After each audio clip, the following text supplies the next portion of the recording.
இந்த நாளில் பார்க்கும்போது எங்க பார்த்தாலும் கவலை மனிதருக்குள்ள எப்படி வாழ்வது, எப்படி ஜீவிப்பது, என்ன செய்வது, ஏது செய்வது, எங்க போனா நம்மளுக்கு கவலை நீங்கும், எங்க போனா நம்ம ஆசீர்வாதமா இருப்போம் அப்படின்னு ஜனங்களுக்குள்ள ஒரே குழப்பங்கள். கவலை நம்ம இடத்துல போகணும்னு சொன்னா ஆண்டவர் சமூகத்தில் வரும்போது ஆண்டவர் நம்மளுக்கு ஆறுதலை கொடுக்கிறார். எடுத்தவங்க படிங்க, 6ஆம் அதிகாரம் 25ஆம் வசனத்திலிருந்து படிங்க. ஆகையால் எண்ணத்தை உண்போம், எண்ணத்தை குடிப்போம் என்று உங்கள் ஜீவனுக்காகவும் எண்ணத்தை உடுப்போம் என்று உங்கள் சரீரத்துக்காகவும் கவலைப்படாதிருங்கள் என்று உங்களுக்கு சொல்லுகிறேன். ஆகாரத்தை பார்க்கிலும் ஜீவனும், உடையை பார்க்கிலும் சரீரம் விசேஷித்தவர்கள் அல்லவா? ஆகாயத்து பட்சிகளை கவனித்து பாருங்கள், அவைகள் விதைக்கிறதும் இல்லை, அறுக்கிறதும் இல்லை, களஞ்சியங்கள் சேர்த்து வைக்கிறதும் இல்லை, அவைகளையும் உங்கள் பரமபிதா பிழைப்பூட்டுகிறார். அவைகளை பார்க்கிலும் நீங்கள் விசேஷத்தவர்கள் அல்லவா? கவலைப்படுகிறதுனாலே உங்களில் எவன் தன் சரீரத்தை அளவோடு ஒரு முழம் கூட்டுவான்? உடைக்காகவும் நீங்கள் கவலைப்படுகிறது என்ன? காட்டு புஷ்பங்களை எப்படி வளர்கிறது என்று கவனித்து பாருங்கள். அவைகள் உழைக்கிறதும் இல்லை, நூற்கிறதும் இல்லை. என்றாலும் சாலமோன் முதலாய் தன் சர்வ மகிமையினும் அளவிலும் ஒன்றிலும் போலாயிலும் உடுத்தி இருப்பதை என்றும் உங்களுக்கு சொல்லுகிறேன். அற்ப விசுவாசிகளை, இன்றைக்கு இருந்து நாளைக்கு அடுப்பிலே போடப்படுகிற காட்டு புல்லுக்கு தேவன் இவ்விதமாய் உடுத்துவித்தால் உங்களுக்கு உடுத்துவிப்பது அதிக நிச்சயம் அல்லவா? ஆகையால் எண்ணத்தை உண்போம், எண்ணத்தை குடிப்போம், எண்ணத்தை உடுத்துவோம் என்று கவலைப்படாதிருங்கள். இவைகளை எல்லாம் அஞ்ஞானிகள் நாடி தேடுகிறார்கள். இவைகளெல்லாம் உங்களுக்கு வேண்டியவைகள் என்று உங்களுக்கு பரமபிதா அறிந்திருக்கிறார். முதலாவது தேவனுடைய ராஜ்யத்தினுடைய நீதியும் தேடுங்கள், அப்பொழுது இவைகள் எல்லாம் உங்களுக்கு கொடுக்கப்படும். அல்லேலூயா. அப்போ கவலைப்படுறது யார் கவலைப்படணும்? ஆண்டவர் அறியாத ஜனங்க தான் கவலைப்படணும். ஆண்டவரை தேடாத பிள்ளைகள் கவலைப்படணும். அனுதினமும் ஆண்டவரை நம்ம தேட வேண்டும், ஆண்டவரை துதிக்க வேண்டும், ஜெபம் செய்ய வேண்டும், வேதத்தை படிக்க வேண்டும், ஆண்டவருக்காக நேரங்களை ஒதுக்க வேண்டும். அப்படியா இருக்கிற பிள்ளைகளுக்கு ஆண்டவர் துணை நிற்கிற தேவனாய் இருக்கிறார். இந்த உலகத்தை பார்க்கும்போது நாளைக்கு என்ன செய்யறது, நாளானைக்கு என்ன பண்றது, அடுத்த வாரம் என்ன பண்றது, அடுத்த மாசம் என்ன பண்றது, நாளைக்கு பிள்ளைகளுடைய காரியங்கள் எப்படி, பையனுடைய காரியங்கள் எப்படி, நாளைக்கு பிள்ளைகளுடைய எதிர்காலம் எப்படி இருக்கும், இந்த மாதிரி சிந்தனைகள் யோசனைகள் வந்து மனிதனாக இருக்கிற நம்மளுக்கு கண்டிப்பா வந்துட்டே இருக்கும். அதற்கு நம்மளுக்கு ஆண்டவர் சொல்றாரு, முதலாவது தேவனுடைய ராஜ்யத்தையும் அவருடைய நீதியும் தேடுங்கள், பின்பு எல்லாம் உங்களுக்கு கூட கொடுக்கப்படும். அப்ப ஆண்டவருக்கு சமூகத்துல ஆண்டவருடைய பிள்ளைகளை அவருடைய நீதியையும் அவருடைய ராஜ்யத்தையும் அவருக்கு உண்டான காரியங்களை நாம் தேடும் போது நமக்கு உண்டான காரியத்தை அவர் கொடுக்கிற தேவனாய் இருக்கிறார். நம்ம என்ன செய்யறோம்னு சொன்னா, முதலாவது உலகத்தில் இருக்கிற காரியங்களுக்கு நம்ம முதலிடம் கொடுக்கிறோம். உலகத்தில் இருக்கிற காரியங்கள் நம்ம முதலிடம் கொடுக்கும் போது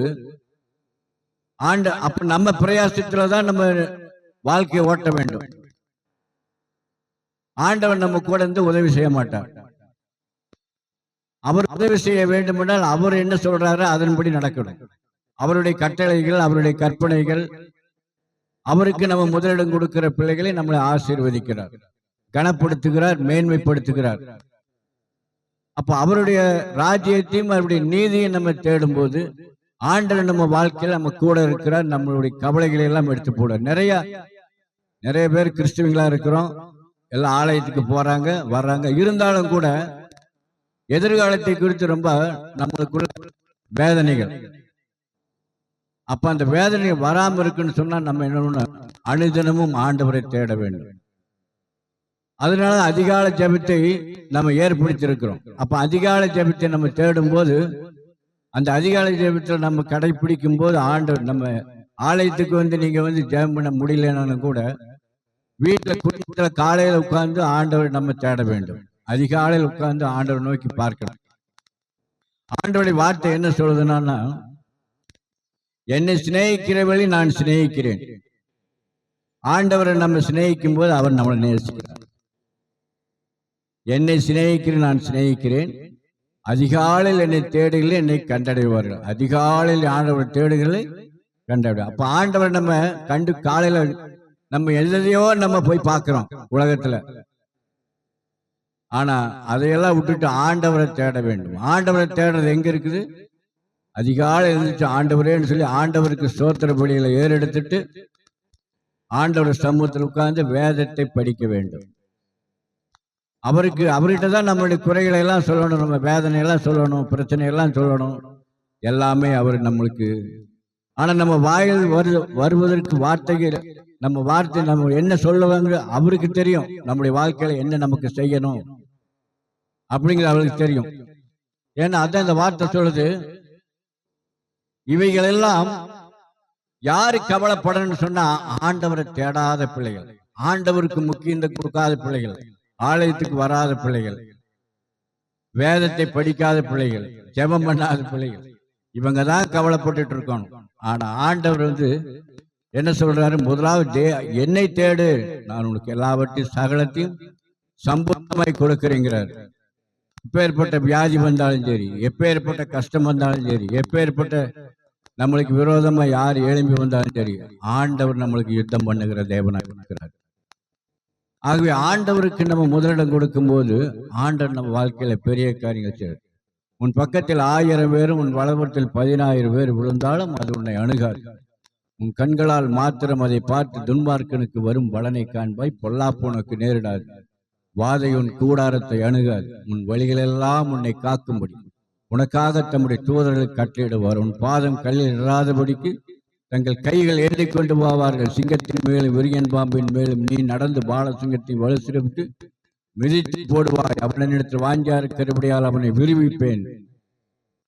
என் நாமத்தை அவன் அறிந்திருக்க உயர்ந்த அடைக்கலத்திலே வைப்பேன். என் நாமத்தை அவன் அறிந்திருக்கிறபடியால் உயர்ந்த அடைக்கலத்திலே வைப்பேன். அவன் என்னை நோக்கி கூப்பிடுவான், நான் அவனுக்கு மறுபத்தில் அருளிச்சு.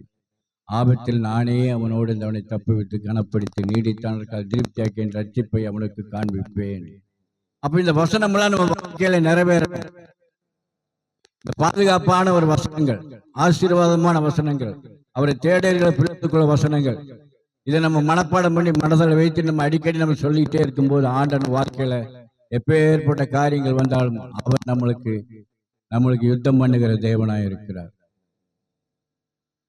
என்னதான் ஜெபம் பண்ணாலும், என்னதான் நம்ம ஆலயத்துக்கு போனாலும் பிரச்சனை இருந்துகிட்டே தான் இருக்கும். மனுஷன் பிறந்துட்டான்னு சொன்னா சாக வரைக்கும் பிரச்சனை தான் இருக்கும். ஆனா இதுக்கு மத்தியில் நம்ம ஆண்டவரை தான் தேடணும், ஆண்டவருக்கு முக்கியத்துவம் கொடுக்கணும். எதுக்கோ நம்ம முக்கியத்துவம் கொடுக்கிறோம்.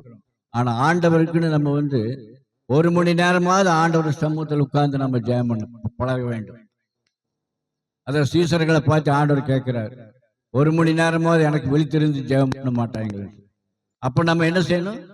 ஆண்டவர் சமூகத்தில் 1 மணி நேரமாவது. நம்ம 21 நாளைக்கு 24 மணி நேரம் நம்மளுக்கு ஆண்டவர் கொடுத்திருக்கிறார். அப்போ நம்ம ஆண்டவர் சமூகத்துல 1 மணி நேரமாவது ஆண்டவர் சமூகத்தில் உட்கார்ந்து வேதத்தை படிக்கணும், ஜெபிக்கணும். அப்படியா இருக்கிற பிள்ளைகள் 23 மணி நேரத்தையும் ஆண்டவர் நம்மளுக்கு ஆசீர்வாதமா மாடுத்து நம்மளுக்கு பாதுகாப்பாக இருக்கிறார். எல்லா சூழ்நிலையும் அவர் நம்ம கூட இருக்கிறார். நம்ம குடும்பத்தை ஆசீர்வதிக்கிற தேவனா இருக்கிறார். பிள்ளைகளை நடத்துகிற தேவனா. நம்ம பிள்ளைகளை எல்லாம் நம்ம நடத்த முடியாது, நம்ம குடும்பத்தை நம்ம நடத்த முடியாது. நம்ம ஆசீர்வாதமா இருக்கணும், சந்தோஷமா இருக்கணும், நிம்மதியா இருக்கணும், விடுதலையா இருக்கணும்னு சொன்னா ஆண்டவரை நம்ம தேடுகிற பிள்ளைகளுக்கு சகலமும் ஆண்டவர் நன்மைக்கு எதுவாய் நடத்துகிற தேவனாய் இருக்கிறார். என்னை நோக்கி கூப்பிடு, அப்பொழுது நான் உனக்கு அறியாது, நீ அறியாதட்டால் பெரிய காரியங்களை செய்யும். அப்ப அவரை நோக்கி நம்ம கூப்பிடணும். ஆண்டவரை தேடணும், ஆண்டவரை பிள்ளையா இருக்கணும். அதனால ஆண்டவரை நம்ம எந்த அளவுக்கு நம்ம முக்கியத்துவம் கொடுக்கிறோமோ அந்த அளவுக்கு ஆண்டவர் நம்ம கூட இருக்கிற தேவனா இருக்கிறார். அதனால ஆண்டவரை அறியாத ஜனங்கள், ஆண்டவர் புரியாத ஜனங்கள், ஆண்டவரை தேடாத ஜனங்கள், ஆண்டவருக்கு முக்கியம் இல்லாத ஜனங்கள் தான் என்ன பண்ணுவாங்க, நாளைக்கு என்ன பண்றது, நாளானைக்கு என்ன பண்றது, பிள்ளைகளுக்கு கல்யாணத்துக்கு என்ன பண்றது, நீ வர ஜூன் மாசத்துல எல்லாம் காலேஜில் பசங்க பிள்ளைகளை சேருவாங்க, அதுக்கு பணமெல்லாம் தேவைப்படும். ஆனா இப்ப இருந்தே நீங்க ஜெபம் பண்ணிட்டு இருந்தீங்கன்னா ஆண்டவர் ஏதோ ஒரு வழியில யாரையும் கொண்டு ஆண்டவர் அந்த காரியத்தை அப்படியே நடத்துகிற தேவனா இருக்கிறார். என்னை பொறுத்தளவுக்கு நான் எதைக்குமே கவலைப்பட மாட்டேன். ஏன்னு கேட்டீங்கன்னா ஆண்டவர் நான் அதிகமா நேசிக்கிறேன், ஆண்டவருக்கு முதலிடம் கொடுக்கிறேன், அதிகமா வேதத்தை படிக்கிறேன், ஜெபம் பண்றேன், ஆண்டவர் கூட இருக்கிறேன். என்னுடைய பிள்ளைகள்லாம் கேட்பாங்க, எங்க அக்கா கட்சியெல்லாம் சொல்லுவாங்க, உனக்கெல்லாம் என்னடா என்ன உனக்கெல்லாம் கவலையே இல்லையா, பயமே இல்லையா? எங்களுக்கு பாரு எல்லாம் சுத்தி, இத்தனைக்கு அவங்க எல்லாம் என்ன பண்றாங்கன்னா லட்சக்கணக்கில் சம்பாதிச்சுட்டு இருப்பாங்க. ஒரு மனுஷனை சமாதானத்துக்கு ஒரு மனுஷனை சமாதானம் கொண்டு வேலையோ பட்டமோ பதவியோ வருமானமோ நம்மளுக்கு சமாதானத்தை கொடுக்காது, நிம்மதியை கொடுக்காது, கவலையை போக்காது. ஆண்டவர் சன்னிதானத்தில் இருக்கும்போது நம்மளுக்கு எல்லாமே நம்மளுக்கு சமாதானமா இருக்கும். அதான் ஆண்டவர் 5 அப்பம் 2 மீன் வச்சு நம்மளுக்கு சொல்லி கொடுத்துட்டார். 10,000 ரூபாய் சம்பாதிக்கணும் 10ங்கிறான், ஒரு சம்பாதிக்கணும் 10ங்கிறான், யாரை கேட்டாலும் 10ங்கிறான். இப்ப யாருக்கு பத்தும்? ஒருத்தருக்குமே பத்தாது. போதுங்கிற எதுல இருக்கு? ஒரு மனுஷன்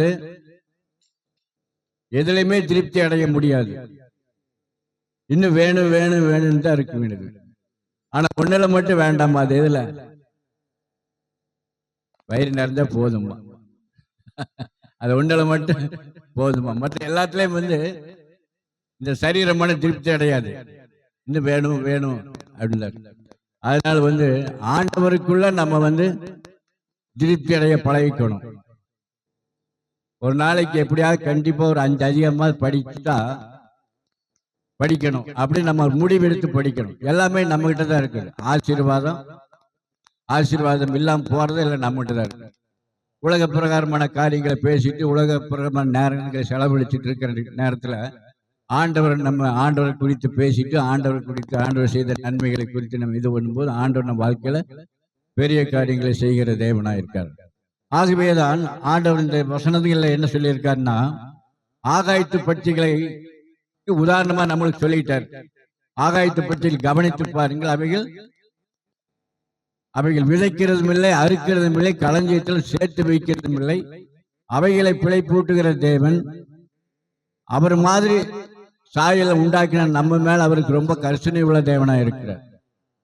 நம்மளுக்கு என்ன தேவைங்கிறது அவருக்கு தெரியும். ஆனா நம்ம ஆண்டவருக்கு கீழ்ப்படிகிறோமா, ஆண்டவருக்கு உண்மையா இருக்கிறோமா, நீதியா இருக்குமா, பரிசுத்தமா இருக்கிறோமா, ஆண்டவரை தேடுறோமா, ஆண்டவருக்கு முக்கியத்துவம் கொடுக்கிறோமா, இதெல்லாம் பார்த்து ஆண்டவர் நம்மளை ஆசீர்வதிக்கிற தேவனா இருக்கிறார். அது 5 அப்பம் 2 மீன் வச்சு ஆண்டவர் நம்மளுக்கு உதாரணமா சொல்லிட்டார். 5 அப்பம் 2 வச்சு ஆண்டவர் என்ன பண்ணிட்டாரு, அதை ஆசீர்வதித்து அவர் கொடுக்கும் போது என்னது, 5000 புருஷர்கள் மட்டும் சாப்பிட்டாங்கன்னு 5000 புருஷர்கள் மட்டும் வந்துருச்சு. அப்படி சொன்னா புருஷர்கள் கூட சேர்ந்து மனைவிகள் வந்திருப்பாங்க, அதுல ஒரு 5000 சேர்த்திக்குங்க, 2 குழந்தைகளை சேர்த்துக்குங்க, 20,000க்கு மேல சாப்பிட்டு இருக்காங்க. மீதி 12 கூடையில் எடுத்திருக்கிறாங்க. அந்த 5 அப்பம் 2 மீன் மீதி 12 கூடையில் எடுத்து, அது ஏன் 12 கூடைகள் எடுத்தாங்கன்னு உங்களுக்கு தெரியுமா? ஏன் 12 கூடை? ஏன் 5 கூடை எடுத்தா பத்தாதா? அல்ல இன்னொரு 20 கூடை எடுத்தா பத்தாதா? ஏன் 12 கூடை மட்டும் எடுத்து? 12 சீசர்கள். சரி, அவங்க என்ன சொன்னாங்க? இங்க 5000 பேர்த்து உட்கார்ந்து இருக்கிற 5000 பேர் கூட்டம் உட்கார்ந்து இருக்கு. இந்த 5000 பேர்த்துக்கு இந்த 5 அப்பம் 2 மீன் வச்சு எப்படி நம்ம கொடுக்கறது அப்படின்னு சொல்லி ஆண்டவர் சமூகத்தில் சொல்லும் போது ஆண்டவர் என்ன பண்ணாரு, அவங்களுடைய விசுவாசம் இல்லாத ஒரு வார்த்தைகளை அவங்க பேசினதுனால கடைசியில ஆண்டவருடைய அற்புதத்தை பார்த்து அவங்க மீன் 12 கூட ஆளுக்கு ஒவ்வொருத்தரும் தலையில வச்சுட்டு நீங்க போங்கடா, ஆசீர்வாதம் இப்படித்தான் வரும் அப்படின்னு சொல்லி காமிச்சிட்டார். அதனால ஆண்டவர் சமூகத்தில் ஆண்டவரை தேடுகிற பிள்ளைகளுக்கு, ஆண்டவருக்கு முக்கியத்துவம் கொடுக்கிற பிள்ளைக்கு, அவர் ஆண்டவருடைய வாழ்க்கை நம்ம வாழ்க்கையில செய்யற விஷயம் அற்புதம் நம்மளுக்கே தெரியாது. எப்படி இந்த மூலையிலிருந்து ஆசீர்வாதம் வரும், எப்படி நம்மளை ஆண்டவர் வழி நடத்துவார், எப்படி போஷிப்பார், எப்படி ஒவ்வொரு வருஷமும் நம்ம விபிஎஸ் நடத்துறோம். ஒவ்வொரு வருஷமா விபிஎஸ் நடத்தும் போது எப்படி போட்டாலும் 1,00,000 ரூபாய்க்கு கம்மி இல்லாமல் ஆகும். ஆனா எங்கேயும் போய் நம்ம கையேந்துறதெல்லாம் கிடையாது. சபை விசுவாசிட்ட சொல்லுவோம், கொடுத்தா கொடுக்குறீங்க, கொடுக்காட்டி இல்லை. ஆனா இருந்தாலும் காரியங்கள் ஆண்டவர் நடத்துகிறார். அல்லேலூயா. ஒவ்வொரு நாளைக்கு 8,000 9,000 செலவாகும். எல்லாம் ஆண்டவர்.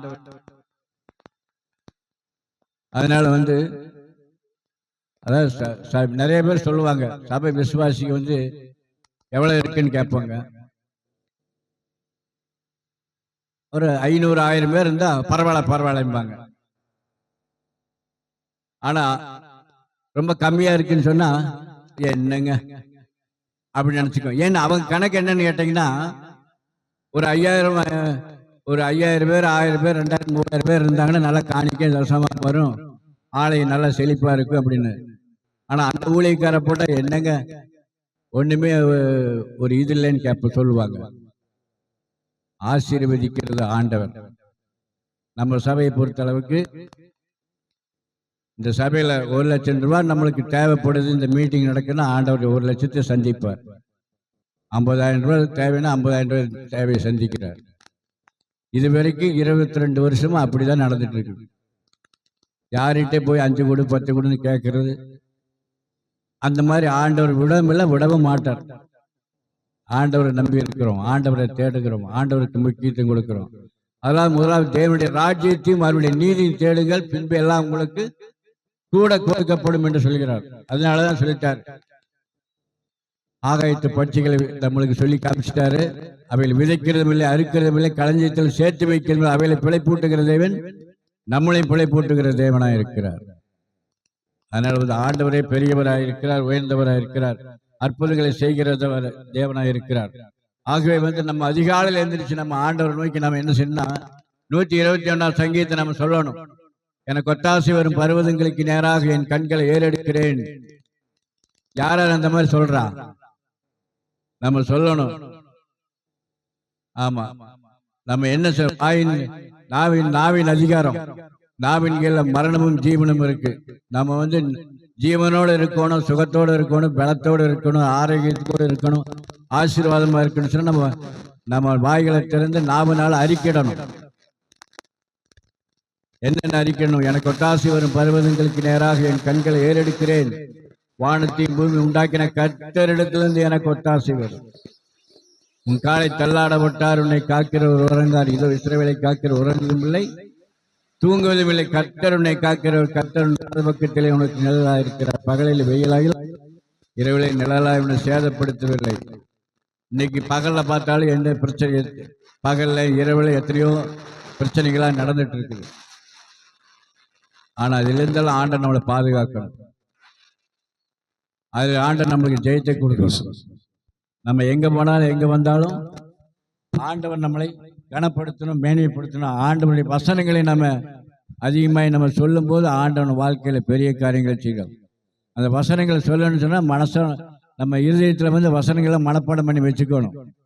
நானெல்லாம் அப்படிதான் காலையில எந்திரிச்சுன்னா என்னென்ன ஆசீர்வாதமான வசனங்கள் இருக்குது, பாதுகாப்பான வசனம் இருக்குது, இதெல்லாம் நான் சொல்லி முடிச்சிருவேன்.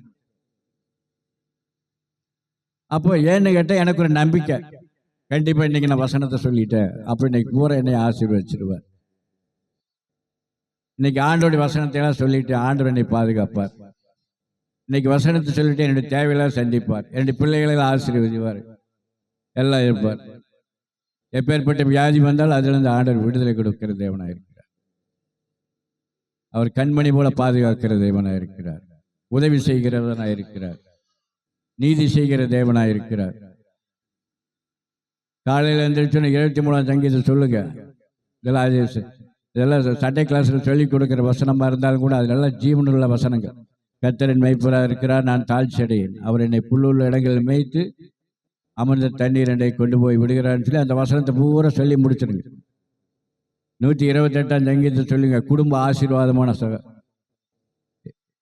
ஆமாம், கர்த்தருக்கு பயந்தவர் வழியில் நடக்கிற எவனோ அவன் பாக்கியவாரன், கையின் பிரயாசத்தை சாப்பிடான், பாக்கியம் நன்மை உண்டாயிருக்குன்னு சொல்லி அந்த 6-8 வசனம் இருக்கு. அது பூரா சொல்லி முடிச்சிருங்க. சொல்லி முடிச்சாச்சுன்னா ஆண்டவர் நம்ம வாழ்க்கை அது சொல்லிட்டாவே நம்மளுக்கு ஒரு திருப்தி. சரி, ரைட், இன்றைக்கி நம்ம எங்கே போனாலும் ஆண்டவர் நம்ம முகத்தை பிரகாசிக்க பண்ணுவார். எங்கே போனால் நம்ம காரியமெல்லாம் வாய்க்கு செய்வார், தேவனை வாய்க்கு செய்வார் அப்படின்னு சொல்லி நம்மளுக்கு எனக்கெல்லாம் அப்படி தான். அது அந்த வசனங்களை அந்த இதெல்லாம் படிச்சுட்டு இன்னைக்கு அந்த காரியங்களெல்லாம் நம்ம ஜெயம் பண்ணி ஆண்டவர் சமூகத்தில், ஆண்டவர் எனக்கு ஒன்றும் தெரியாது ஆண்டவரே, நான் எதுக்குமே லாக்கில் பிரயோஜனம் இல்லை, நான் எதையுமே செய்ய முடியும் இந்த உலகத்தில், அது எதையுமே சாதிக்க முடியாது. எனக்குள்ளே நீங்கள் பெரியவராக இருந்தீங்கன்னா எல்லா காரியத்தையும் சாதிச்சுட்டு போயிடுவேன் நான். அதனால் நீங்கள் எங்கள் கூட இருங்கன்னு சொல்லி போட்டு விசுவாசம் நல்லா நம்ம என்ன செய்யணும்னா நல்ல வாக்குத்தத்த வசனங்களை சொல்லி மனப்பாடம் வச்சு அதை சொல்லிகிட்டே இருக்கும்போது நம்ம வாழ்க்கையில் பெரிய காரியங்களை ஆண்டவர் செய்கிறார். ஆமாம், நான் உனக்கு போதித்து, அவர் என்ன சொல்றாருன்னா, நான் உனக்கு போதித்து நீ நடக்க வேண்டிய வழியை உனக்கு காட்டுவேன், உண்மையில் கண்ணை வைத்து நான் உனக்கு ஆலோசனை சொல்வேன் சொல்றார்.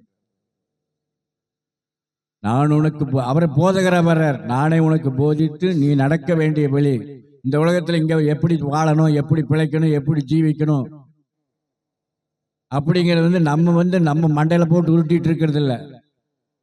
அவர் நம்மளை நடத்துவார். நானே வழியும் சத்தியமும் ஜீவனமாயிருக்கேன்னு சொல்லியிருக்கிறார். அவர் நடத்துவார், அவர் போஷிப்பார்.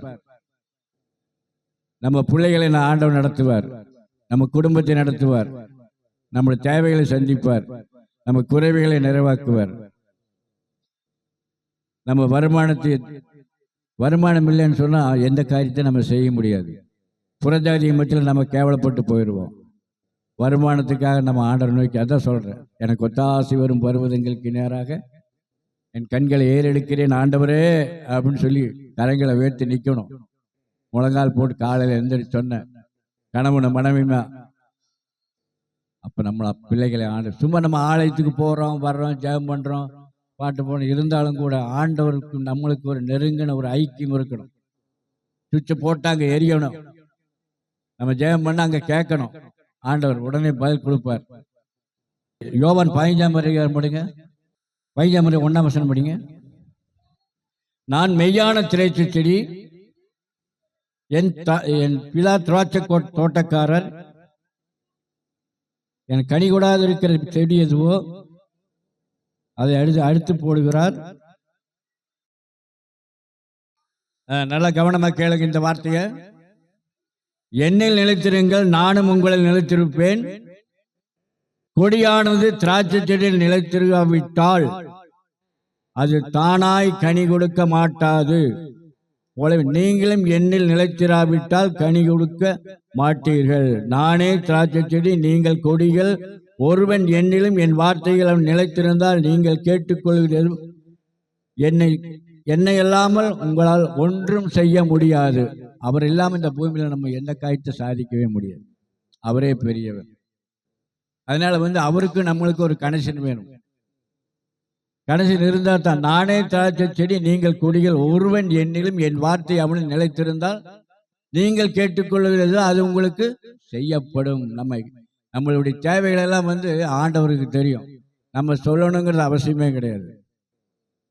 ஆனா ஆண்டவர் சமயத்தில் நம்ம கெஞ்சணும், ஆண்டவரே எனக்கு ஒன்றும் தெரியல, இந்த உலகத்துல எப்படி வாழ்றது, எப்படி பிழைக்கிறது, எப்படி ஜீவிக்கிறது, எங்க போறது, என்ன பண்றது அப்படின்னு சொல்லிட்டு நம்ம ஒரு குருடனை போல இந்த உலகத்தில் இருக்கிறோம். அதான் ஆண்டவர் சொல்ற, குருடனை அறியாத வழியில நடத்தி தெரியாத பாதையில் அழைத்து கொண்டு அவனுடைய இருளை வெளிச்சமாக்குறார். முதல்ல அவனுடைய இருளை என்ன பண்றாரு? இருளான காரியம் என்னன்னா, மனுஷன் அதான் அவன் என்ன பண்றது, எப்படி ஜீவிக்கிறது, எப்படி வாழ்க்கை பண்றது, எப்படி பிள்ளைகளை நடத்துறது, எங்க போனா நம்மளுக்கு சமாதானம் கிடைக்கும், எங்க போனா நிம்மதி கிடைக்கும்னு அவன் யோசனை பண்ணிட்டு திக்கு தெரியாம அவன் அப்படியே எங்கே போய் கடைசியில் என்ன பண்ணுவான், சரி நம்ம இருக்கிறத விட போகிறது நல்லதுனால அந்த முடிவுக்கெல்லாம் வந்துடுவாங்க. அதனால தான் ஆண்டவர் வந்து நம்மளை பார்த்து என்ன சொல்ற, குருடனை அறிய. இப்போ நம்ம குருடன் மாதிரி தான் இருக்கிறோம் இந்த உலகத்தில். அப்போ நம்மளுக்குள்ள ஆண்டவருடைய வெளிச்சம் வரும்போது நம்மளுக்குள்ள என்ன ஆகும்னா, நம்ம எல்லாமே ஆண்டவர் நம்மளை சரியான வழியில் சரியான பாதையில் நடத்துகிற தேவனாக இருக்கிறார். அதான் முதல்ல என்ன பண்றார், அவனுடைய இருளை வெளிச்சமாக்குறார். அவர் கோணலான காரியத்தை நேர்படுத்துகிறார். கரடுமுரடான பாதையை செவ்வாய்ப்படுத்துகிறார். செய்து முடித்து நம்ம கூடயே இருக்கிறார். அல்லேலூயா. அதனால அந்த ஆண்டவரே பெரியவராக இருக்கிறார், உயர்ந்தவராக இருக்கிறார். ஆண்டவரை தவிர நம்மளுக்கு வேற வழியே எங்கேயுமே கிடையாது. எந்த பக்கம் போனாலும் நம்மளை வந்து நம்மளுடைய குறைகளை, நம்ம பிரச்சனையை, நம்ம எது சொன்னாலும் கேட்டுகிட்டே இருப்பாங்க. கேட்டுட்டு கிண்டல் கேலி பண்ணிட்டு நமக்கு பின்னால் எதுவும் தூத்திட்டு போயிட்டு தான் இருப்பாங்க ஒழிய நம்மளுக்கு நல்ல வழியில் நடத்துறதுக்கு யாருமே இல்லை. நல்ல வழி நடத்துறதுக்கு வந்து ஆண்டவர் சமூகத்தில் நம்ம முதலாவது நம்ம முழங்காலம் முடக்கினாதாங்க நம்மளுக்கு ஆசீர்வாதம் கிடைக்கும். இப்போ நான் வந்து ஆண்டவர் எனக்கு கற்றுக் கொடுத்ததை நான் சொல்லிட்டு கீழே இறங்கி போயிடுறேன். ஆனால் நீ கீழ்ப்படிஞ்சா உங்களுக்கு ஆசீர்வாதம். கீழ்ப்படிஞ்ச ஆண்டவர் சமூகத்தில் நீங்கள் வந்து முழங்கால் போட்டு ஆண்டவர் சமூகத்தில் ஆண்டவர்கிட்ட நீங்கள் நிற்கணும். எல்லா ஊழியக்காரும் அப்படிதான். அவங்க என்ன சொல்லுவாங்கன்னா, அந்த நேரத்தில் வந்து ஜெயம் பண்ணி அனுப்பிச்சிருவாங்க. பூரண விடுதலை கிடைக்குன்னு சொன்னால் அது உங்ககிட்ட தான் இருக்குது, நம்மகிட்ட தான் இருக்குது. ஆசீர்வாதம் நம்மகிட்ட தான் இருக்குது. ஆசீர்வாதம் இல்லாமல் போகிறது நம்மகிட்ட தான் இருக்குது. அதில் ஆண்டவரை தேடுகிற பிள்ளைகளுக்கு சகலமும் நன்மைக்கு ஆசீர்வாதமாக கிடைக்கும். ஆயுசு நாட்கள் ஆண்டவர் கூட்டி கொடுப்பார். வியாதியிலிருந்து விடுதலை கொடுப்பார். அதனால எல்லாமே நம்ம வாழ்க்கையில் வந்து சந்தோஷமாக சமாதானமாக இருக்குன்னு சொன்னார். ஆசீர்வாதம்னா என்னங்க? ஆசீர்வாதம்னா என்ன சொல்லுங்க பார்க்கலாம். ஆசீர்வாதம்னா என்ன? சொத்து சுகம் வீடு வாசல் காரு பங்களா இதான் ஆசீர்வாதம். பட்டம் படிப்பு இது ஆசீர்வாதமா? ஆசீர்வாதம் இல்லையா? நான் இது ஆசீர்வாதங்கிறேன், நீங்க என்ன சொல்றீங்க? வீடு வாசல் சொத்து சுகம் மனைவி மற்ற காரியமெல்லாம் எது ஆசீர்வாதம் கேட்டா, குடும்பம் வந்து ஒற்றுமையாக இருக்க வேண்டும். கணவன் மனைவி பிள்ளைகள் பேர பிள்ளைகள் இவங்கெல்லாம் வந்து நம்ம சாக வரைக்கும் அவங்க அந்த சந்தோஷத்தை பார்த்துட்டு இருக்கிறது தான்.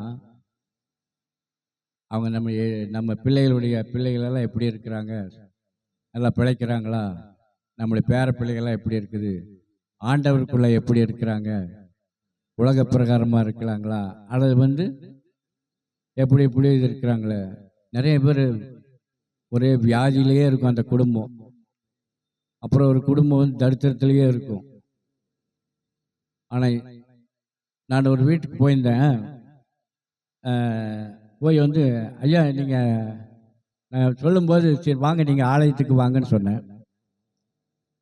ஐயா கண்டிப்பாக வந்துடுறேங்கன்னு சொல்லி போட்டு அவங்க வர்றாங்க. சொல்லிட்டு அப்புறம் கடைசியில் ஒரு வார்த்தை சொன்னாங்க. என்ன சொன்னாங்க தெரியுமா? நான் பெற்றிருக்கிற பிள்ளைகள் வந்து 5 பேர்த்த பெற்றிருக்கிறேன்.